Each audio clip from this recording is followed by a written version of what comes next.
Bismillahirrahmanirrahim. Assalamualaikum warahmatullahi wabarakatuh. Selamat berjumpa kembali di mata kuliah perancangan percobaan. Pada kesempatan ini kita akan membahas tentang rancangan bujur sangkar Latin. Sebelumnya saya sampaikan bahwa dalam penelitian percobaan ada 3 hal yang harus kita persiapkan. Yang pertama adalah rancangan perlakuan, yang kedua adalah rancangan lingkungan, dan yang ketiga adalah rancangan analisis statistik. Rancangan bujur sangkar Latin itu adalah termasuk kepada rancangan lingkungan. Ya. Sehingga nanti rancangan analisis statistikanya adalah berdasarkan pada rancangan bujur sangkar Latin. Istilahnya kalau di dalam literatur berbahasa Inggris itu Latin Square Design. Rancangan bujur sangkar Latin ini ketika diperbandingkan dengan RAK, mengapa diperbandingkan dengan RAK? Karena sama-sama ada blocking. Ya. Ini lebih ketat ya pada bujur sangkar ini. Karena kalau pada RAK itu blockingnya dilakukan searah dengan gradien yang hanya satu, ya, hanya satu arah gradiennya. Sedangkan pada bujur sangkar Latin gradiennya ada 2 arah dan saling tegak lurus. Nah, kemudian jumlah plot adalah kuadrat dari jumlah perlakuan. Jadi jumlah perlakuan itu sama dengan kuadrat dari jumlah plot dan sama dengan jumlah ulangan. Ya. Nah, setiap perlakuan itu hanya muncul sekali pada setiap baris dan setiap kolom. Dalam hal ini baris dan kolom ini saling tegak lurus. Pembuatan 2 blok, nah jadi kita menempatkan ulangan ini di dalam baris dan kolom. Jadi pembuatan 2 blok yang saling tegak lurus sebagai sumber variasi yaitu baris dan kolom, maka akan dapat mengurangi kesalahan eksperimental atau experimental error jika dibandingkan dengan RAK. Itu ya. Jadi lebih ketat daripada RAK. Jadi RAK itu hanya heterogennya hanya satu arah, gradiennya satu arah, sedangkan bujur sangkar Latin gradiennya 2 arah. Pada RAK karena gradien satu arah maka blockingnya pun hanya satu arah. Sedangkan pada rancangan bujur sangkar Latin karena ada 2 arah maka blockingnya pun 2 arah. Nah, sebelum melanjutkan begini, ada pertanyaan, apakah semua rancangan lingkungan itu ada ulangannya? Ada, baik RAL, RAK maupun bujur sangkar Latin ada ulangannya. Harus dibedakan antara blocking, replication, ya, blocking, replication. Nanti ada randomization. Nah, kadang-kadang kita menyebutnya sebagai blocking dan replication itu sama, padahal itu hal yang berbeda. Pada semua rancangan lingkungan ada ulangan. RAL ulangannya tidak ditempatkan pada blok-blok tertentu. Jadi penempatan ulangan pada seluruh bidang karena apa? Homogen. Sedangkan pada RAK karena ada gradien searah, maka ulangannya ditempatkan pada blok-blok supaya satu blok itu harapannya seragam. Ya. Nah, makanya karena ulangan dalam satu blok itu hanya satu, maka dianggaplah bahwa blok sama dengan ulangan. Padahal itu hal yang berbeda. Boleh menggunakan di situ misalnya sumber variasinya adalah ulangan, tetapi kita harus paham bahwa di situ sebenarnya adalah blocking. Ya. Blocking itu tidak harus berjejer seperti itu, tapi jenis tanah, jenis bahan tanam itu bisa jadi sebagai blocking. Nah, kemudian pada bujur sangkar Latin ini lahan yang dipergunakan untuk penelitian heterogen dengan gradien 2 arah yang saling tegak lurus. Nah, makanya dilakukan blocking itu supaya menyeragamkan ulangan ditempatkan pada baris dan kolom ini, ya, untuk mengurangi eksperimental error. Jadi itu ya, jangan lupa bahwa setiap perancangan lingkungan ada ulangannya, ya. Yang tidak ada adalah blocking. RAL tidak ada blocking, ada ulangan. RAK ada ulangan, ada blocking. hanya satu bloknya, ya, satu arah maksudnya. Nah, kemudian bujur sangkar Latin ada ulangan ditempatkan pada blok yang arahnya baris dan kolom. Seperti itu. Nah, ketika kita mau melakukan penelitian menggunakan rancangan acak, menggunakan rancangan bujur sangkar Latin, kenali dulu kelebihan dan kelemahannya. Kelebihannya memungkinkan eksperimen untuk mengontrol dua sumber variasi. Tadi sudah disampaikan ya, dua sumber variasi. Kelemahannya ini berkaitan dengan derajat bebas. Jika perlakuannya sedikit, maka derajat bebasnya kecil. Kemudian ukuran percobaan menjadi sangat besar jika perlakuannya banyak. Ya, kemudian analisis statistik akan rumit jika ada plot yang hilang. Itu ya. Mengapa ukuran percobaan menjadi sangat besar? Karena kuadratnya. Misalnya kalau 5 berarti jadi 25 plot. Kalau ada 10 perlakuan jadi 100. Nah, bagaimana dengan penggunaan rancangan bujur sangkar Latin ini? Ini tadi sudah disampaikan ketika kita menggunakan sumber daya lahan yang memiliki heterogenitas dengan gradien dua arah. Dan ini harus dikendalikan. Misalnya kemiringan dan kesuburan. Miring. Biasanya kalau tempat yang miring, di bagian bawah lebih subur. Jadi pas akan memanjang gitu ya. Di satu sisi ini miringnya ke arah sini. Jadi arah kesuburan tanah akan selalu tegak lurus dengan arah kemiringan. Nah, ini juga sudah sudah memenuhi syarat untuk penggunaan bujur sangkar Latin. Kemudian jika misalnya penggunaan irigasi, ya, irigasi dalam saluran, selokan, ya dibuat selokan-selokan, kemudian ada sumber naungan. Nah, ini juga bisa dirancang pada lokasi tersebut dengan bujur sangkar Latin. Atau misalnya di rumah kaca pun, ya rumah kaca yang hanya sekedar rumah kaca, sekedar aman, itu coba lihat, rasakan bagaimana suhu di dalam, itu juga bisa menjadi sumber variasi. Nah, ini secara praktis itu bujur sangkar Latin akan mudah ditangani jika perlakuannya lebih dari 4 tapi kurang dari 10. Artinya 5, 6, 7, 8, 9. Ini akan mudah ya. Nah, di sini minimal DB galatnya 12 itu yang diharapkan ya.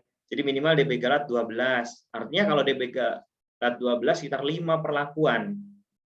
Ya, 5 perlakuan itu yang minimal kalau seandainya menggunakan bujur sangkar Latin. Ya. Nah, ini kita bisa melihat ya, ini ada ilustrasinya, katakanlah sepetak ini adalah lahan tempat percobaan dan yang ini kemudian karena ada gradien dua arah, gradien ke arah baris ke sini dan ke arah kolom. Nah, mengapa ini ABCD-nya sangat teratur? Ya, ini adalah standar ketika kita belum melakukan pengacakan. Susunannya seperti ini, ABCDE. Terus dilanjut di sini juga ABCDE. Kemudian dilanjut di sini BCDE, kemudian balik lagi ke A. Ya. Jadi ini adalah standar ketika kita mau melakukan pengacakan.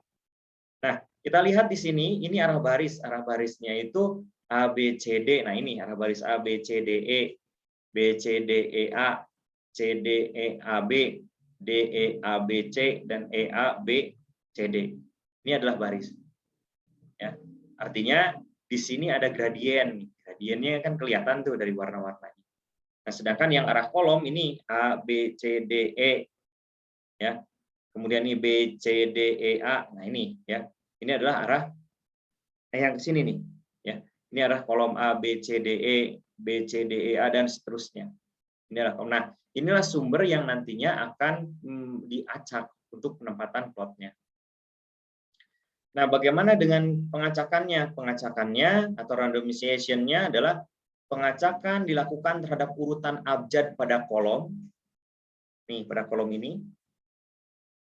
Urutannya ya. Jadi semuanya ikut teracak. Kemudian dilanjutkan dengan pengacakan pada baris, kemudian pada baris.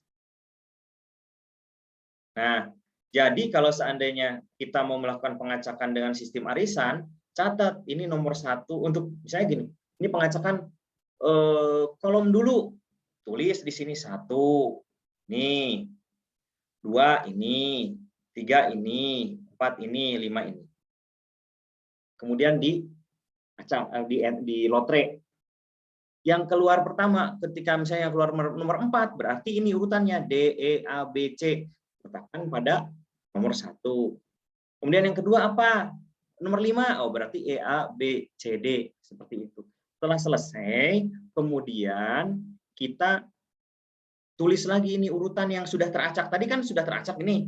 Tuliskan lagi nomor 1 apa, nomor 2 apa, nomor 3 apa, nomor 4 apa, 5 apa. Kemudian diacak lagi untuk yang baris. Ya, itu kalau menggunakan lotre. Kalau menggunakan angka acak, sistemnya prinsipnya sama dengan penggunaan Excel, karena di Excel juga menggunakan angka acak. Kalau menggunakan angka acak pada Excel, maka begini caranya. Ini kan plot awal, maka kita buat di sini. Ini ada kolom, ini ada baris. Ingat, pengacakan adalah arah kolom dan arah baris. Karena bloknya kan ke arah, kalau dari arah kolom maka baris-baris itu adalah blockingnya. Kalau arah baris itu kolom-kolom itu blockingnya. Ya. Nah, yang pertama urutan kolom. Ya. Urutan kolom itu di sini. Oke ya. Jadi 1, 2, 3, 4, 5 ini hanya untuk menentukan kolom pertama, kolom kedua, kolom ketiga, kolom keempat. Jadi sekuen ya. Sekuen, jadi nomor urut aja, jadi tidak berubah nantinya. Dan kemudian kita tulis di sini angka acak dengan perintahnya sama dengan RAND buka kurung tutup, kemudian diblok semuanya, ditarik dari ujungnya, maka dapatlah angka acak. Langkah selanjutnya adalah kita menetapkan ranking dari angka acak ini dengan perintahnya ini bisa 0, bisa 1. Bedanya kalau misalnya yang 0 angka kecil sebagai ranking 1 dan seterusnya. Ya. Maksudnya angka besar sebagai ranking 1 kalau ininya 0. Nah, kemudian ini kan sudah jadi itu. Ini adalah urutan posisi pada kolom. Ya, ini adalah urutan keempat, ini urutan 1, urutan 5, ini urutan 2, urutan 3. Nah, angka acak sifatnya selalu berubah ketika kita mengubah angka atau memasukkan angka. Maka supaya tidak berubah, maka ini copy, kemudian dipastekan di sini. Paste spesial, kemudian value, maka akan mati di sini. Maksudnya mati ini adalah diam. Nah, setelah diam gini, kemudian kita susun. Langkah kedua itu posisinya. Nah, ini nomor 4 adalah posisi nomor pertama. Ya. Jadi ini kopikan ke sini. Yes. Yang posisi kedua adalah nomor 1, maka nomor 1 pastikan ke sini. Nah, sekarang kita lihat posisi ketiga nomor 5, berarti ini masukkan ke sini. Nah, posisi keempat nomor 2 copy masukkan ke sini. Nah, kemudian yang kelima adalah nomor 3. Nah, sudah. Artinya kita sudah mengacak pada posisi penempatan kolom. Nah, setelah penempatan kolom ini selesai, maka lakukan pengacakan pada arah baris. Nah, apakah boleh arah kolom dulu? Boleh, silahkan. Ya, kalau saya ini arah baris dulu, boleh. Ini saya arah kolom dulu. Ya. Nah, setelah ini selesai, nah maka acuannya bukan ke sini lagi, tapi ke susunan ini. Kita sekarang akan mengacak yang namanya baris. Nah, buatkan. Ya. Nah, seperti ini. Jadi urutan barisnya, ya. Kemudian kita buat angka acak lagi menggunakan perintahnya sama ini RAND ya. Kemudian kita membuat ranking di sini. Nah, kemudian copy pastekan di sini akan berhenti ini berubah angkanya. Nah, setelah ini kemudian kita udah tahu bahwa oh, ternyata urutan pertama pada baris ada nomor 5. Urutan kedua nomor 2, urutan ketiga nomor 4, urutan 4 nomor 3 dan urutan kelima nomor 1. Maka tempatkan di sini. Jadi copy di sini, copy masukkan ke sini. Itu yang kelima. Yang kedua, cari copy pastikan di sini. Yang keempat, yang ketiga nomor urutan 4 masukkan di sini dan seterusnya sampai nanti nomor Urutan nomor 5 itu adalah nomor 1. Nah, inilah yang posisi plot akhir seperti ini. Jadi sudah dilakukan pengacakan pada arah baris dan kolom. Jadi ini dulu dari sini ke sini, kemudian ini dipakai untuk mengacak yang ini. Jadi keseluruhannya bukan satu persatu plot, tapi keseluruhan baris dan kolom yang diacak. Dan inilah hasilnya, ya. Jadi ini adalah plot yang siap untuk ditanami.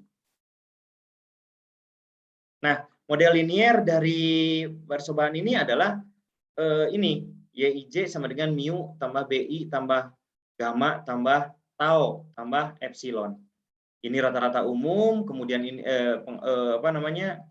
ini adalah nilai rata-rata ke IJ, nilai data, kemudian ini adalah pengaruh rata-rata umum, beta ini adalah pengaruh baris ke I, gamma ini pengaruh kolom ke J, tau ini pengaruh perlakuan ke K, dan epsilon itu sama dengan galat.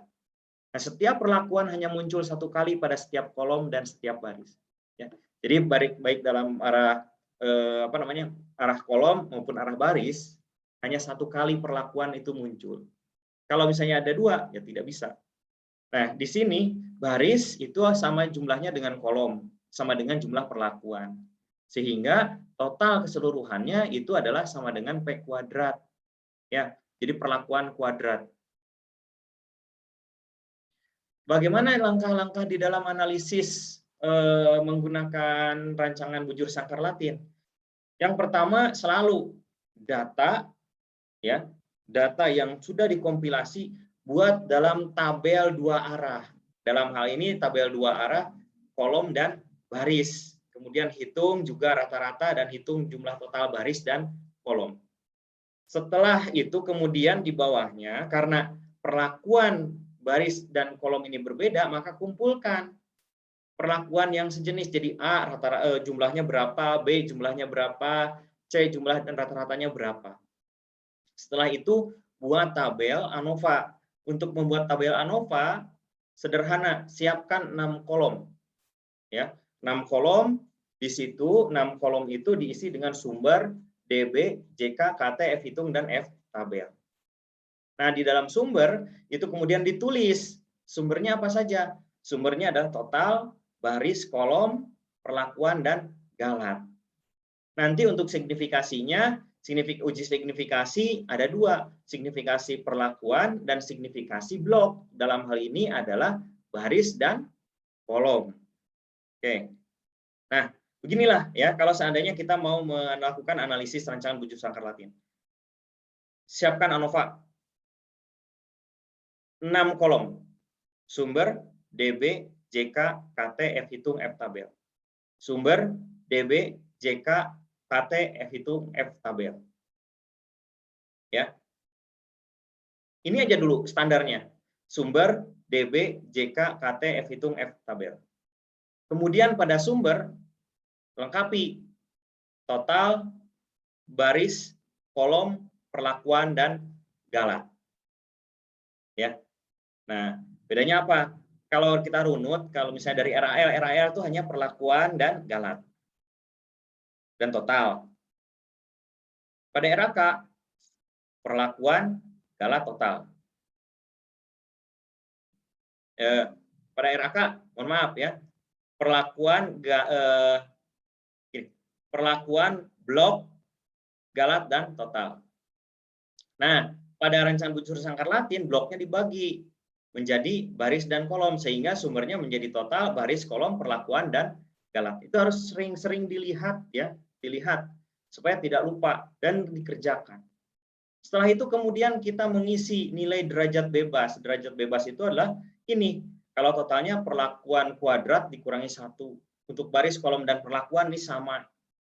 Kemudian untuk galat, perlakuan kurang 1 dikali P kurang 2. Nah, setelah itu kemudian kita isi jumlah kuadratnya. Perhitungannya seperti ini ya. Dari mulai jumlah kuadrat total, ya, jumlah kuadrat baris, kolom, perlakuan, dan galat. Ingat bahwa ini harus dikoreksi menggunakan faktor koreksi. Ya. Nanti ada caranya. Nah, kemudian setelah JK, kemudian kita mengkaji tentang kuadrat tengah. Nah, kuadrat tengah adalah JK dibagi dengan DB. itu dapatlah kuadrat tengah. Nah, kuadrat tengah ini sesungguhnya yang disebut dengan varian. Makanya di sini cukup sumber, karena itu akan terbaca sebagai sumber varian total, sumber varian baris, sumber varian kolom, sumber varian perlakuan, dan sumber varian galat. Ya, ini ya. Kalau untuk KT itu adalah JK dibagi DB. Nah, kemudian setelah itu dihitung. Untuk F hitung, semua pembaginya adalah kuadrat tengah galat. Jadi kuadrat tengah baris dibagi dengan kuadrat tengah galat. Kuadrat tengah kolom dibagi dengan kuadrat tengah galat. Kuadrat tengah perlakuan dibagi dengan kuadrat tengah galat. Ini adalah sebagai F hitung. F hitung ini nanti dibandingkan dengan F tabel. Nah, dalam hal ini F tabelnya bisa 5%, bisa juga 1%. Kebetulan saja saya di sini mencantumkannya yang 5%. Nah, ini bagaimana DB1, DB2-nya? Apakah harus sama nilainya? Tidak. Ini kondisional, ini hanya untuk menentukan urutan saja. DB1-nya adalah DB yang bersangkutan. Ya. DB2-nya adalah DB galat. Ini juga sama ya, DB1-nya ini, DB2-nya adalah ini. Ini juga sama, DB1-nya adalah ini, ya, DB2-nya adalah ini. Ya, sehingga sudah lengkap di sini. Setelah itu hitung nilai rata-rata dan standar error. Standar error itu ada dua, standar yang bisa digunakan di dalam RAK. Standar error mean atau standar error rata-rata, dan standar error difference atau standar error beda dua nilai rata-rata. Ini fungsinya lain ya. Tapi ini hafalkan saja, ini rumusnya. Nah, standar error rata-rata ini bisa untuk menduga selang kepercayaan dari rata-rata. Jadi kalau misalnya ada satu angka, ini sebenarnya kisarannya yang kelebihannya berapa yang bisa diterima dan kekurangannya berapa yang bisa diterima. Ya. Jadi itu, ya. Jadi itu namanya selang kepercayaan. Nah, ada juga yang disebut dengan SED atau standar error difference. Ini hampir sama nih lihat rumusnya, ya. Ini rumusnya hampir sama. Bedanya di sini ada angka 2-nya. Untuk apa fungsinya? Jika ada dua nilai rata-rata, ya, ada dua nilai rata-rata, ini berbeda atau tidak, maka diselisihkan itu dikurangkan. Nah, selisihnya bagaimana? Kalau selisihnya lebih besar dari SED, maka dua nilai rata-rata ini berbeda. Tetapi kalau seandainya SED-nya lebih kecil dari selisih rata-ratanya lebih kecil dari nilai SED, maka itu nilai itu rata-ratanya sama, ya, tidak berbeda nyata. Nah, untuk ujinya, untuk uji beda dua rata-rata ini menggunakan T hitung. T hitung sama dengan delta Y dibagi dengan SED. Delta Y dibagi dengan SED. Jika T hitung lebih besar dibanding dengan T tabel, maka rata-ratanya berbeda. Jika T hitung ini dibandingkan dengan T tabel lebih kecil, maka rata-rata itu tidak berbeda nyata. Nah, penggunaan rancangan bujur sangkar Latin tadi ya, ada blocking. Artinya kalau ada blocking kita bisa memperbandingkan dengan RAK maupun dengan RAL. Nah, untuk yang RAK karena blocking pada RAK 1 sedangkan blocking pada bujur sangkar Latin 2, maka kita bisa menggunakan RAK jika menggunakan kolom sebagai blok, efisiensinya terhadap RAK itu berapa? Jika menggunakan baris sebagai blok, efisiensinya terhadap RAK itu bagaimana? Dan yang terakhir adalah efisiensi terhadap RAL itu bagaimana? Nah, saya kira hal-hal seperti ini bisa untuk mengkaji nanti kalau misalnya untuk skripsi, tesis atau disertasi, ini bisa dijadikan sebagai alat, ya, alat mendeteksi atau diperbandingkan, ya, efisien mana menggunakan RAK atau menggunakan bujur sangkar Latin dari nilai yang muncul ini.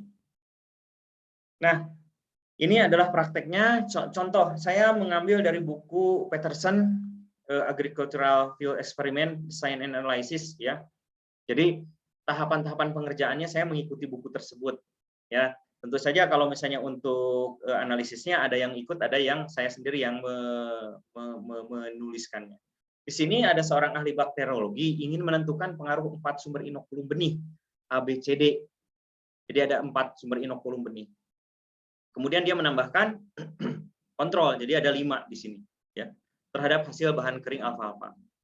Jadi ABCD diberi perlakuan inokulum, yang E ini adalah kontrol, jadi diberi perlakuan tanpa inokulum. Plot artinya unit terkecil itu harus diairi. Nah, kebetulan pengairannya menggunakan solokan-solokan. Ya. Solokan dari ujung sana sampai ujung sana. Nah, masalahnya adalah kondisi air dari sumber ke ujung sana itu di sana lebih sedikit dibanding dengan yang di sini, dan ini diperkirakan ada keragaman. Nah, dia juga kemudian melihat posisi sekitar, ternyata tempat percobaannya itu dekat dengan pohon-pohon yang besar dan tinggi. Artinya itu ada bayangan di situ. Ya. Bayangan yang menaungi tempat percobaan. Nah, akhirnya diputuskanlah bahwa karena ini irigasi ada gradien, kemudian bayangan juga ada gradien, diputuskan untuk menggunakan rancangan bujur sangkar patin. Ya. Nah, kemudian apa? Dia kemudian melakukan pengacakan. Nah, seperti ini ya. Ini adalah sumber airnya di sini. Ini sumber air di sini lebih banyak dibanding dengan yang arahnya jauh ke sini. Ya. Jadi ada gradien kan? Gradiennya sini. Ya. Jadi di sini lebih banyak apa namanya? Lebih banyak air daripada yang di ujung satunya. Artinya apa? Ini ada blocking. Kita bisa membuat blocking dari yang sumbernya air banyak ke yang lebih sedikit. Yang kedua adalah di sini ada pohon-pohon, sinar matahari selalu ini menaungi. Nah, bayangan ini selalu dari ini ke arah sinar matahari, bayangan ini ke arah sini. Nah, ke arah sini. Ya. Jadi di sini kita bisa melakukan blocking, ya, bahwa bayangan ke arah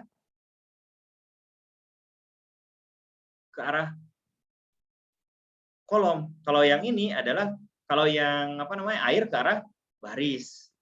Ya, seperti itu. Nah, ini irigasi di blocking arah baris, bayangan di blocking arah kolom. Nah, seperti ini ya. Jadi ini arah dari blocking untuk bayangan. Ya, bayangan pertama di sini. Jadi ini wilayah bayangan pertama, di sini bayangan kedua, di sini bayangan ketiga, bayangan keempat, dan seterusnya. Jadi blockingnya seperti itu. Sebentar, ini ada yang kelewat.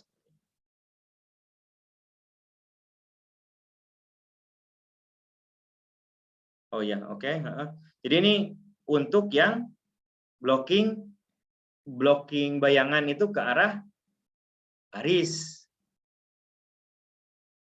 Ya. Sebentar.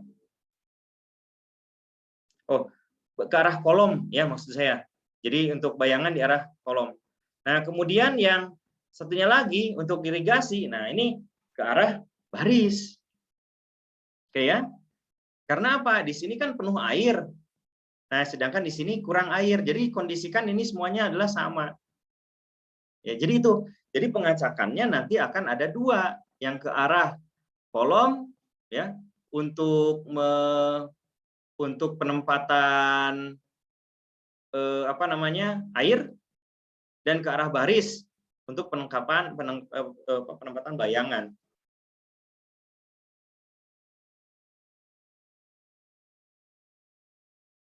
Nah, ditanamlah ya, kemudian dilakukan perlakuan, dan inilah hasilnya. Ya, ini adalah hasilnya ya, hasil dari berat kering alfalfa. Ya, berat kering alfalfa. Jadi ini irigasi ke arah baris ke sini ya, yang bayangan ke arah kolom ke sini.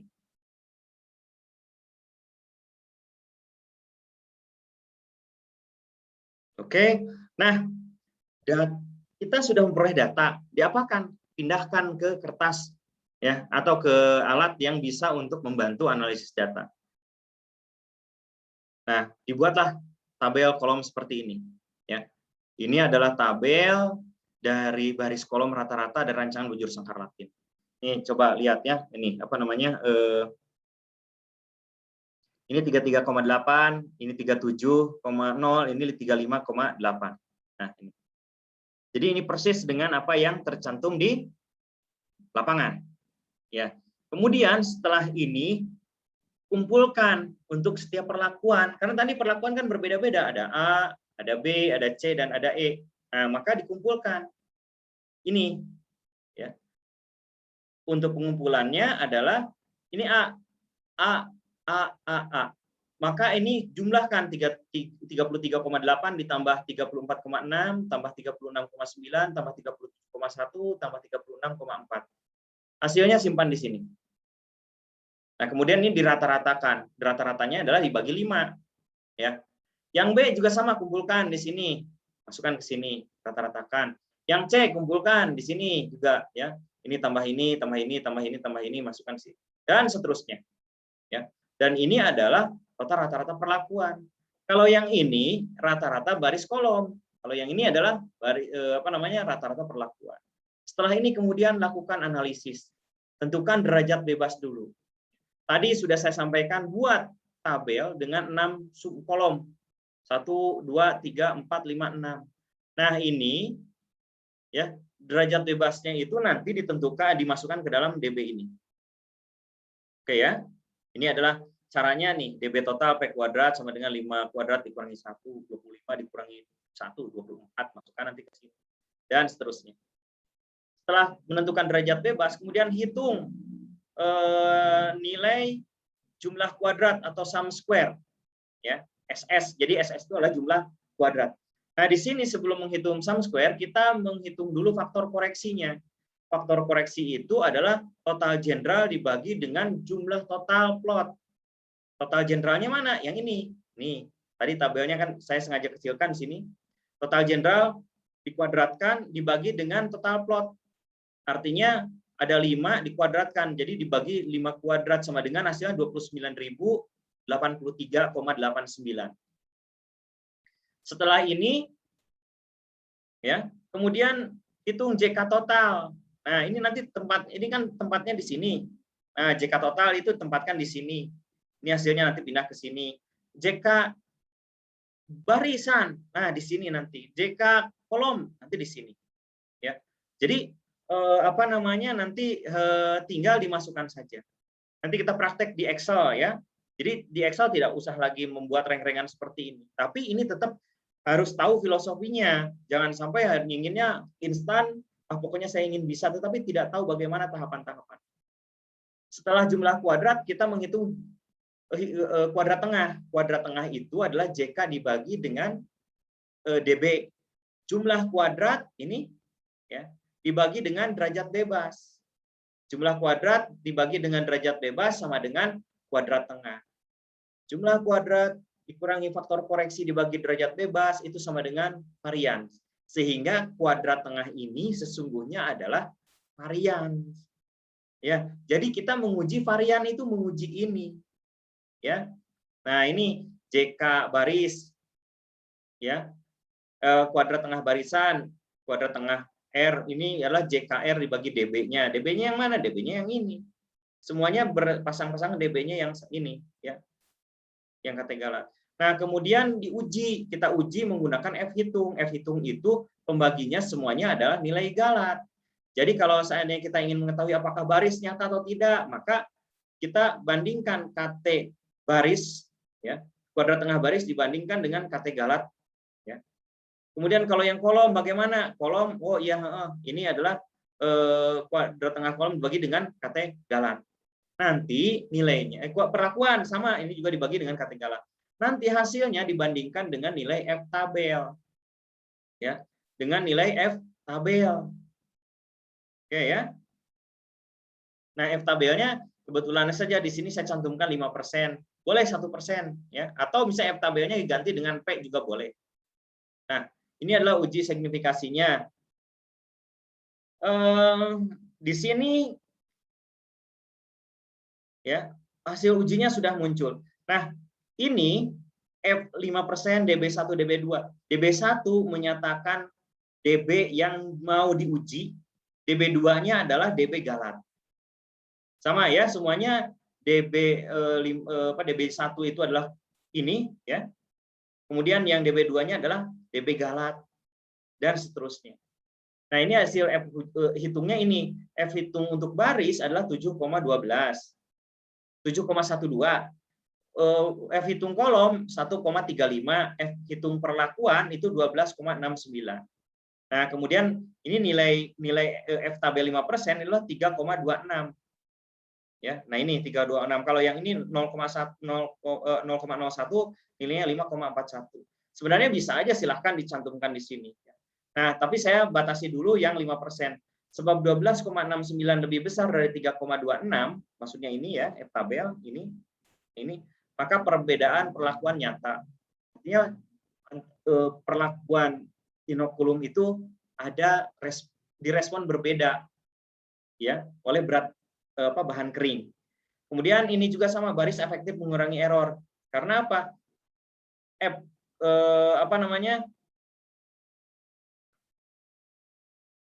F baris ya. Nah, ini F baris 7,12. Ini efek lebih besar dari 3,26. Nah, sedangkan untuk yang kolom ya, ingat-ingat tadi kolom apa ya? Sebab 1,35 lebih kecil dari 3,26, maka kolom tidak efektif mengurangi error. Oke ya. Jadi seperti itu. Nah, kemudian setelah itu cari nilai KV-nya, koefisien variasi.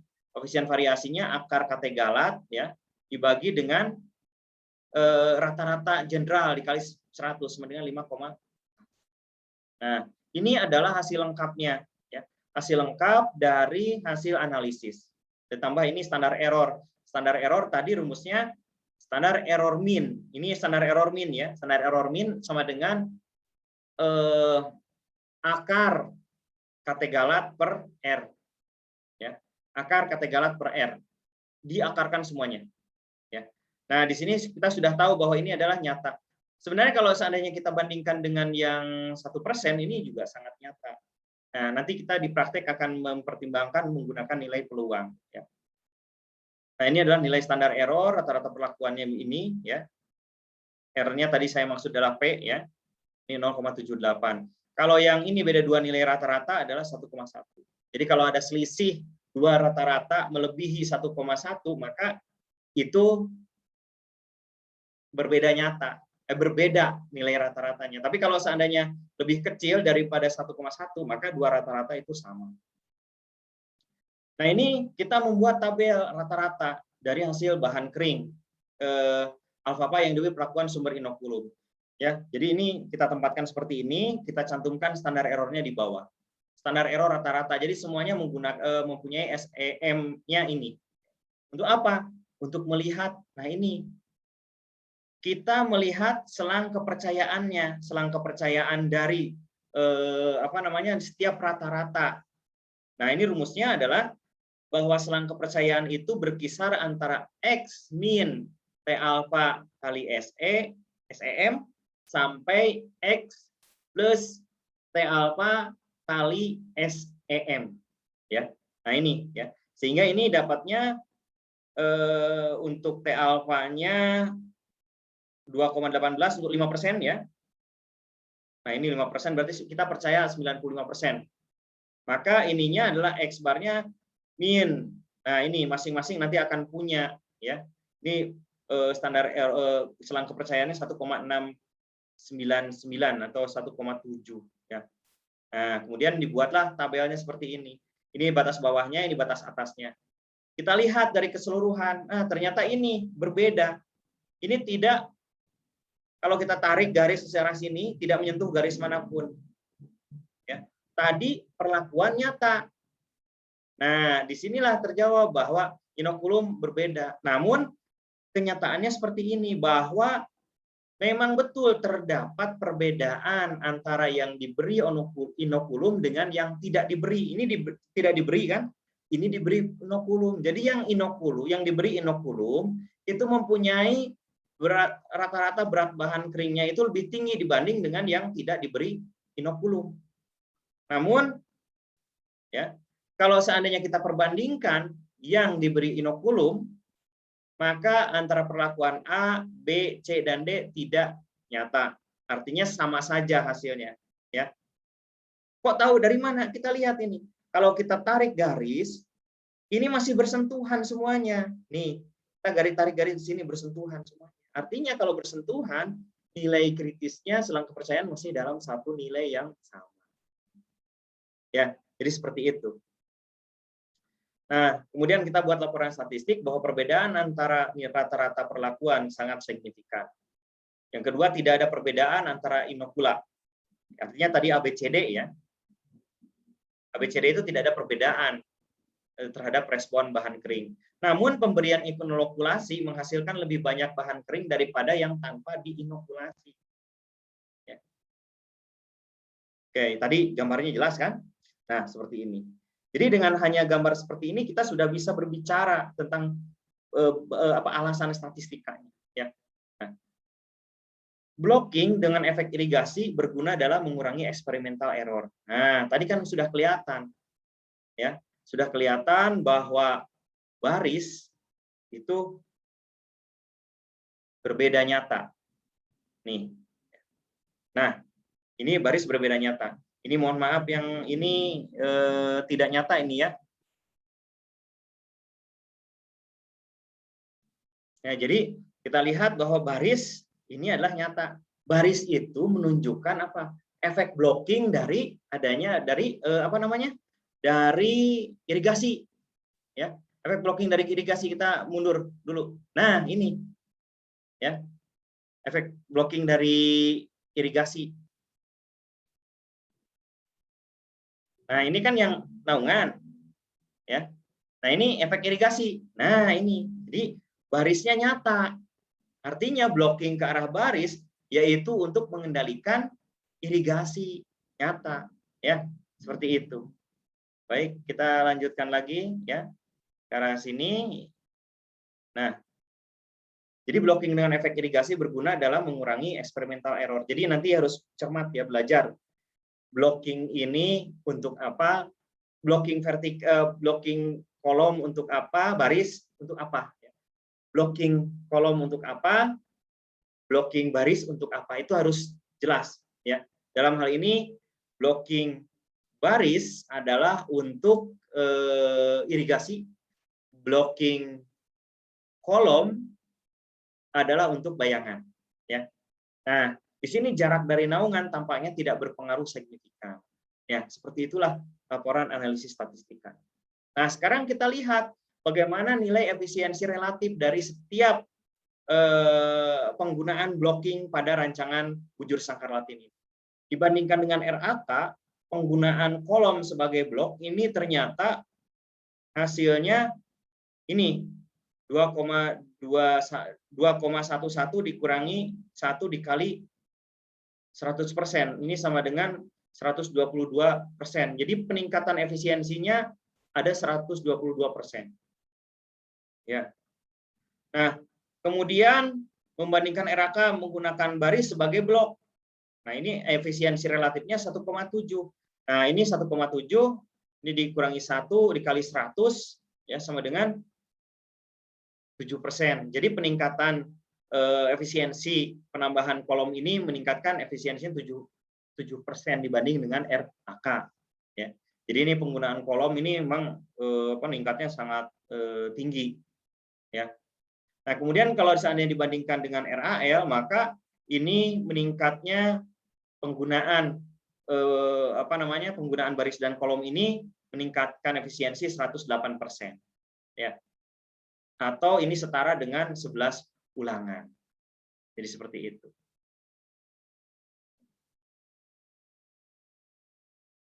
Oke, saya kira untuk pertemuan kelas perancangan percobaan dengan topik rancangan bujur sangkar Latin saya akhiri. Selamat belajar, semoga mudah difahamkan. Terima kasih. Wassalamualaikum warahmatullahi wabarakatuh.